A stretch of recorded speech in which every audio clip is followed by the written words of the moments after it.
Hello guys, কেমন আছো তোমরা? আশা করি সবাই ভালো আছো। আমার নতুন চ্যানেলে তোমাদের সবাইকে স্বাগত জানাই। এই চ্যানেলে আমি রিয়েল স্টোরি কিছু শেয়ার করছি। বাস্তব জীবনের কিছু গল্প কথা। এগুলো কিন্তু কোনো সাহিত্য থেকে নেয়া নয় বা কোনো গল্প থেকে নেয়া নয়। মানুষের জীবনে ঘটে যাওয়া এক একটা রিয়েল স্টোরি এই আইডিতে শেয়ার করা হচ্ছে। এখানে আজকে আমি শেয়ার করছি একটা সদ্যোজাত বাচ্চা পৃথিবীতে আসার আগেই মনে হয় সে বিক্রি হয়ে গেছিল। পৃথিবীতে আসার বেশ কিছুক্ষণ পরেই তার জন্য কাগজপত্র রেডি হচ্ছে, লেখালেখি চলছে, কত দাম হবে বাচ্চাটার সেটাও চলছে। তোমরা ভাবতে পারো এটাও কি সম্ভব একজন মায়ের পক্ষে? মারা কি এতটা নিষ্ঠুর হতে পারে? আমার তো জানা নেই। আমার তো দুটো সন্তান, দুটো সন্তানকেই মনে হয় সবসময় সমানভাবে আগলে রাখি। একটা সন্তানকে আমি কাছে টানবো আর একটা সন্তানকে আমি দূরে ঠেলে দেব, এমনটা কি হয়? জানি না। চলো পুরো গল্পটা তোমাদের সঙ্গে শেয়ার করি, তাহলে তোমরা বুঝতে পারবে। একটা প্রাণী যখন সে একটা সন্তানের জন্ম দেয়, সেও কিন্তু তাকে আগলিয়ে রাখার চেষ্টা করে। আমার দেখা আমার বাড়িতে একটা বিড়াল, সে তার তিনটে বাচ্চাকে জন্ম দিয়েছিল। সেই বাচ্চাগুলোকে সে কত সুন্দর করে আগলিয়ে রাখছিল। টাইমে টাইমে এসে তাদেরকে দুধ খাওয়াচ্ছিল, তাদেরকে ঘুম পাড়াচ্ছিল, নিজের কোলের ভিতরে আগলিয়ে রেখেছে। তাদের গা কি সুন্দর, মানে জিভ দিয়ে দিয়ে সুড়সুড়ি দিয়ে ঘুম পাড়িয়ে দিচ্ছিল। দেখতে কত ভালো লাগে। কিন্তু একটা সদ্যোজাত বাচ্চা, সে কি অন্যায় করেছে? তার মায়ের ভালোবাসা পেল না, সে টাকায় বলি হয়ে গেল। টাকা দিয়ে তার মা অন্যের হাতে। একটা ছোট্ট বাচ্চা, সে কি অন্যায় করেছিল? সে পৃথিবীতে আসতে পারল না, পুরো পৃথিবীটাকে ঠিক করে দেখতে পারল না, তার চোখটাও ঠিক করে ফোটেনি, তার আগেই তাকে নিয়ে দরদাম শুরু হয়ে গেল। কাগজপত্র রেডি হচ্ছে, উকিল এসেছে, লেখালেখি হচ্ছে, কত কিছু হচ্ছে। তারপরে সেই বাচ্চাটাকে মাত্র 15,000 টাকায় তার মা অন্যের হাতে তুলে দিল। যে মায়ের হাতে তুলে দিল, সেই মায়ের কোনো সন্তানাদি হয় না। তো সেই মা ওই সদ্যোজাত সন্তানকে 15,000 টাকায় কিনে নিল। উনি যখন বাচ্চাটাকে বাড়িতে নিয়ে আসলেন, তখন ওর বয়স ছিল মাত্র 1 মাস। ওই 1 মাস ওই বাচ্চাটাকে নাকি শুধু চিনির জল খাইয়ে রেখেছিল। বাচ্চাটার মরণপণ অবস্থা। খুব সুন্দর একটা ফুটফুটে মেয়ে সন্তান। ওই সন্তানটাকে যখন তারা কাছে পায়, তাদের মনটা শান্তিতে ভরে যায় যে তারা একটা সন্তান পেয়েছে। ছেলেই হোক আর মেয়েই হোক, সন্তান তো সন্তানই হয় না?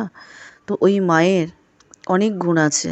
সে ওই সন্তানটাকে কত সুন্দর করে যত্ন করে গুছিয়ে রেখেছে। তারপরে হঠাৎ একদিন দেখে বাচ্চাটা অসুস্থ। ডাক্তারের কাছে নিয়ে যায়। অসুস্থ মানে খুব অসুস্থ। ডাক্তার যখন চেক করলো, তখন দেখলো বাচ্চাটার পেটের ভিতরে অনেক সমস্যা। কারণ ও জন্মের পর থেকে দুধই খেতে পায়নি, তাকে শুধু চিনির জল খাইয়েছে।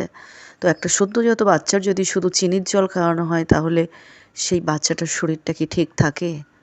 তোমরাই বলো না।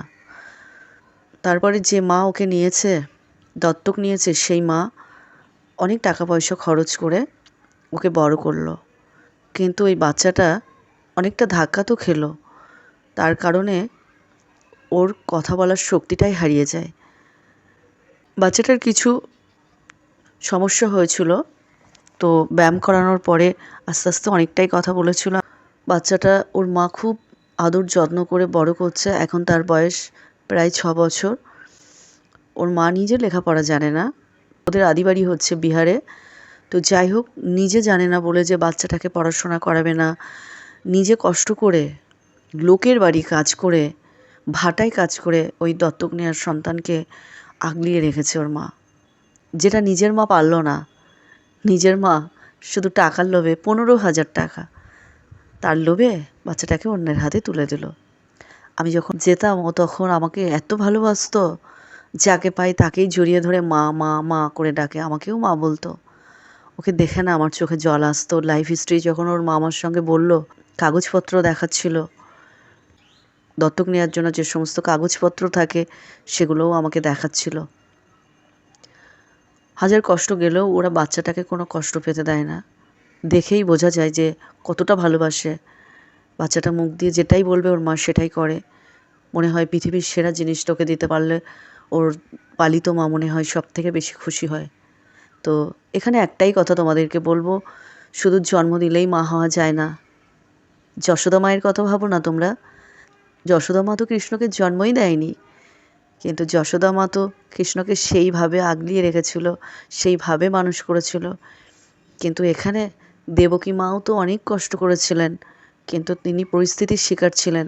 যশোদা মা, তার সঙ্গে অনেককেই হয়তো তুলনা করা যায় পৃথিবীতে যারা এরকম মা আছে, অন্যের সন্তানকে আগলিয়ে রাখে, অন্যের সন্তানকে ভালোবাসা দিয়ে লালন পালন করে অনেক বড় করে। তো প্রত্যেক যশোদা মায়ের জন্য অনেক শ্রদ্ধা রইল, অনেক ভালোবাসা রইল, প্রণাম রইল।